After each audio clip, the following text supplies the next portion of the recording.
Gerald Celente. It's Wednesday, May 23rd, 2018, and here are some of today's trends in the news. On the market fronts, over there in Asia, down. Over there in Europe, down. Here in the States, you down all day, but closed up a little bit. And oil, bloop, a little bit mixed. Had that Brent crude popping over that 80 mark. Back down again a little bit, but still up around there. And gold, well, up a little bit, a couple of bucks. But gold is in that dangerous territory. Has to get strongly above that $1,300 an ounce mark if it's not going to move down lower. And you know our 2 points that we're looking for, 1,275 on the downside. Goes to that, then start looking for it to go, 50 bucks lower than that. So, and Bitcoin, all those cryptos are getting canned, boy. Poof, lower and lower and lower. So what's going on? Stocks reverse losses. Finish up after Fed minutes show willingness to temporarily let inflation run above their target market level of 2%. So they're easing back a little bit. So maybe that's why gold went up a little bit. But we'll see. And globally, the Stoxx Europe 600 fell 1%, while Japan's Nikkei fell 1.8%. Its largest one-day decline since March. All this is very important. It can't take higher interest rates, and they're giving the dough away over there in Japan, and they're still having problems with the markets. And the 10-year Treasury fell to 3.008%. And gold, again, it's where it is. The dollar gets stronger, gold goes lower. And oil prices, again, little mixed, but here's why. A surprise jump in U.S. crude stockpiles and word coming out of OPEC that they're going to scale back on what they're holding back. Listen to these numbers. Commercial crude inventories surged by 5.8 million barrels in a week through May 18th. Gasoline stockpile levels jumped 1.9 million barrels a day. So, here we have it. Oil prices have gained nearly 20% so far this year. What does this mean? It's very important. And it's all in your Trends Monthly. Trends Monthly. Gas attack. Recession. Inflation. Market meltdown. Surging prices at gas pumps, hitting just as the travel season kicks off, is a trigger that will set off economic and equity market ripple effects that will read all about it. It's all there, plus much, much more. As goes gold, so goes the economy. Driverless cars, as forecast, driverless fraud. Automation on the farm, ag bots, and more. Researchers get first clear look at anti-aging enzyme. The latest plastic substitute, world without water. Saudi Arabia, then South Africa, now Israel. Oh, and now more war. It's all in your Trends Monthly, and that's just the tip of the Trends Monthly iceberg. Many more stories for you to read history before it happens. So, again, what's keeping the markets up? That cheap dough. And why didn't the markets go down? Well, the Fed said they may not be aggressive with their rising interest rates, so Sony changes tune in EMI deal. The Japanese Technology and Entertainment Group said it would spend $2.3 billion to buy controlling stakes in EMI Music Publishing. Mergers and acquisitions, stock buybacks, end of story, overvalued over leveraged markets because Bump, ba-da-bump. M&A splurge adds to fears that post-crisis peak is in sight. The volume of merger and acquisitions globally has reached nearly $2 trillion this year, according to Dealogic, on track to beat the post-crisis high of 2015. See where this is going. So, what else is going on? Facebook, all over the news.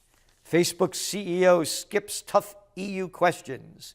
Mark Zuckerberg apologized to European Union leaders over the fake news and privacy scandals engulfing Facebook, but rebuffed suggestions that the company has outsized market power and avoided responding to many difficult questions. Who else could get away with this? All of the economic elite and the political nobility. We, the little people, we got to toe the line and make sure we walk that straight line when they pull you over and ask you how many drinks you had, where were you, and boy, do they get tough with us. Yep, as you see all these videos of cops shooting and harassing people while Zuckerbergs get a free ride. And boy, oh boy, the big entrepreneur opportunity. Once upon a time, there was a place called MySpace, and MySpace vanished.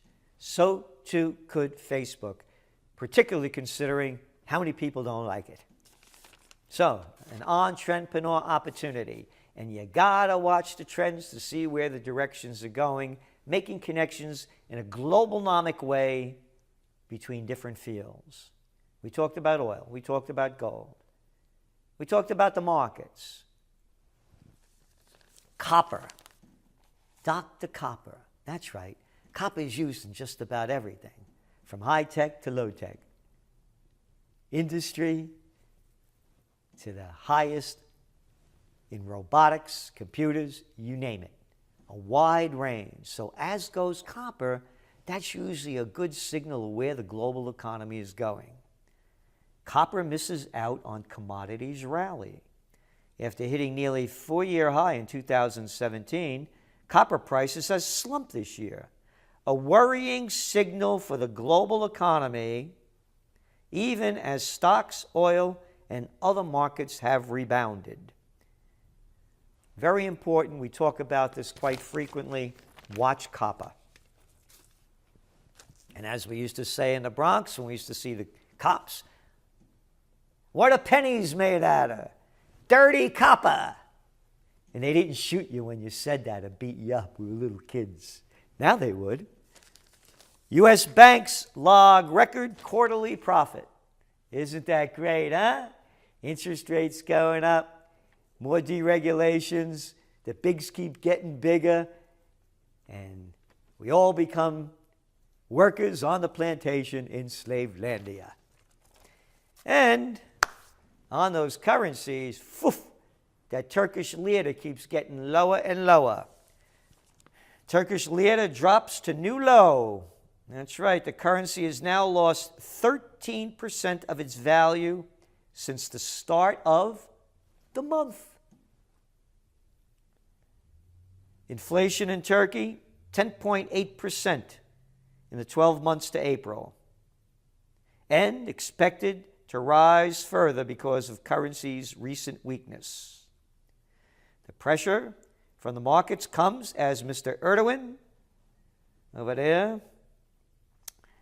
the president, is stepping up preparations for June 24th parliamentary and presidential elections. Okay, what's Turkey doing? They're fighting over there in Syria. Still got them problems with the Kurds. When all else fails, they take you to war. And the Turkish markets are failing. Will they take them to war? Will things heat up in the Middle East? Will gas prices rise higher as the flames of the Middle East spread wider? Stay tuned to that story. Here's a good one. Putin's powers strengthen in response to U.S. sanctions. Russia's parliament has passed a sweeping bill that gives the Kremlin the power to ban exports to the U.S. and curb imports from Western countries as Moscow seeks to hit back against United States sanctions imposed on oligarchs and leading companies last month. All these sanctions have ever done is cause misery for the people. They've never changed anything in most instances. North Korea may be a different deal because everybody puts sanctions on them, including China and Russia, two of their neighbors. Oh, and now, by the way, Trump is signaling that, nope, they don't have to denuclearize right away. It's going to take time. And that, they may still have that meeting in June. So, some positive news as well. But again, a very big story. It's the people that suffer from this, not the politicians. Economic ills drive Russia to cut armed forces budget. Oh yeah, great. In America, they raised the budget. Matter of fact, when you look at what's going on, they got to raise more dough to make more bombs. Here we go. The U.S. is running out of bombs, and it may struggle to make more. Isn't this amazing, huh? Whew. The special inspector for Afghanistan reconstruction concluded that 1,186 munitions were dropped in that country during the first quarter of 2018, the highest number recorded for the first 3 months of the year since tracking began in 2013. Bombs away. Oh, yeah. Hey, look at these bombs in Damascus. Aren't they pretty around the area? And then you look at Mosul, and you look at Raqqa, and you look at all the other places where people get bombed out in this madness. I wonder why there's a refugee crisis. I can't figure it out. People should stay there after their places are bombed. Again, one country after another, bombs away. And, here in the States, they had another school shooting, of course, last week. And here's a story in the New York Times. Grim tally obscures statistical reality. Schools are safest place for children. Not according to a lot of people. People are getting very concerned about sending their children to school, even in rural areas. I hear it all the time. You never know what's going to happen. You know what's going to happen? Watch an increase in homeschooling. Interactive schooling. It's the future. This is an antiquated system of the industrial age. The facts show it in the United States.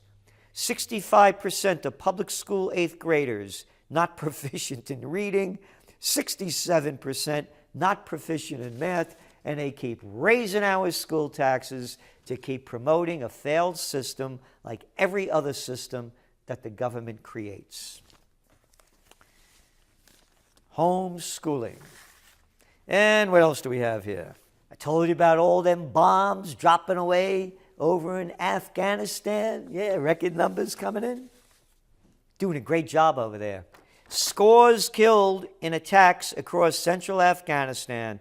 At least 55 people were killed and scores of others wounded in a series of Taliban attacks across Afghanistan. And the strikes hit near NATO headquarters. They're losers. This war's going on forever. Wasted money, wasted lives, and nobody even talks about Afghanistan anymore. That's like a hidden story. Where are the protests? Want to stop violence? Stop it at the top. That's right. The fish rots from the head down, and America's violence in military conflicts around the world is a clear signal of the violent state of America. This is Gerald Celente.